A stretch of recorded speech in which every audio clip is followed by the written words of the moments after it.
পটলের ভর্তা তাও আবার এত বেশি সুস্বাদু যে বাড়ির সবাই খেয়ে টোটালি প্রেমে পড়ে গেছে। কি এমন দিয়েছি যে এত মজার হয়েছে।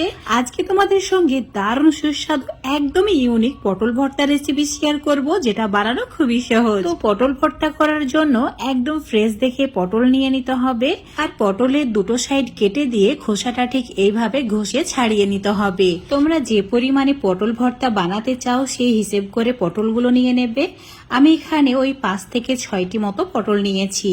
এবার পটলটাকে 2 টুকরো করে এভাবে পাতলা করে কেটে নিতে হবে। যতটা পারবে পাতলা করেই কেটে নেবে। একটা বাটির মধ্যে নিয়ে নিচ্ছি, তারপর জল দিয়ে ভালো করে ধুয়ে নেব। জলটাকে ঝরিয়ে নিয়ে রেখে দিচ্ছি।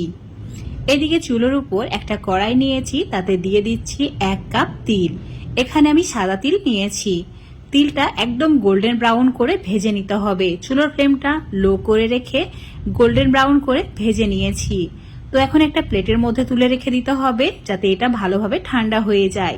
এখন কড়াইয়ে ওই 2 চামচ মতো তেল দিয়ে তেলটা গরম করে নেব। তারপর কেটে ধুয়ে রাখা পটলের টুকরোগুলো দিয়ে দিতে হবে।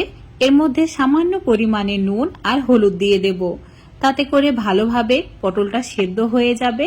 আর হ্যাঁ, এখানে পটলটা পুড়িয়ে ফেললে হবে না, হালকা গোল্ডেন করে ভেজে নিতে হবে, যাতে পটলের কাঁচা গন্ধটা চলে যায় আর খুব ভালোভাবে সেদ্ধ হয়ে যায়। ঠিক এইভাবে তুলে নিয়েছি একটা প্লেটের মধ্যে।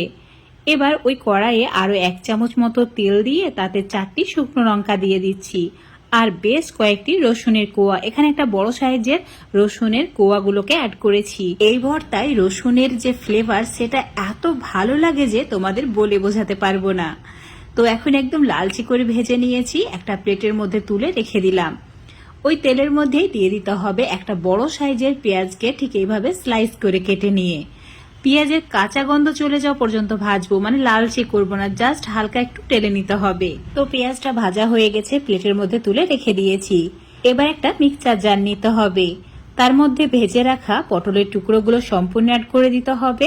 আর এর মধ্যে যে স্পেশাল ইনগ্রেডিয়েন্টস সেটা অ্যাড করে দিচ্ছি, যেটা হচ্ছে ভাজা তিল। এই ভাজা তিল দিয়ে ভর্তা বানালে স্বাদে হয়ে যায় একদম অমৃত।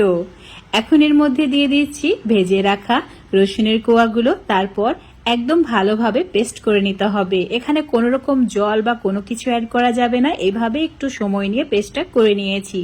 দেখতেই পাচ্ছ একদম পারফেক্ট হয়েছে।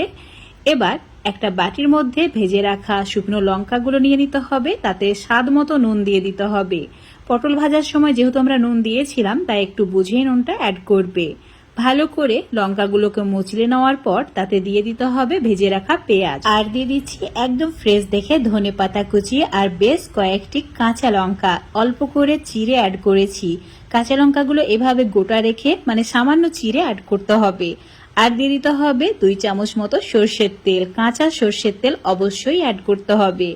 একদম ভালো করে মাখিয়ে নেওয়ার পর পেস্ট করে রাখা তিল, রসুন আর যে পটলের মিশ্রণটা সেটা সম্পূর্ণ অ্যাড করে দিয়েছি। এবার শুধু মাখিয়ে নেওয়ার পালা। তো একদম মনের মতো করে একটু সময় নিয়ে মাখিয়ে নেবে, তাহলে জমে উঠবে। তো একটা প্লেটের মধ্যে সার্ভ করে নিচ্ছি। দেখতেই পাচ্ছ দারুণ লোভনীয় হয়েছে, তাই না? রুটি বলো, পরোটা বলো, এমনকি ভাত খিচুড়ি সবের সঙ্গে এই ভর্তাটা জাস্ট অসাম লাগে। তো অবশ্যই তোমরা একবার হলেও ট্রাই করে দেখবে। আজকে তোমাদের সঙ্গে একদমই ইউনিক একটা ভর্তা রেসিপি শেয়ার করেছি। তো এই রেসিপিটা যাকে খাওয়াবে সেই তোমার প্রশংসা করতে বাধ্য হবে।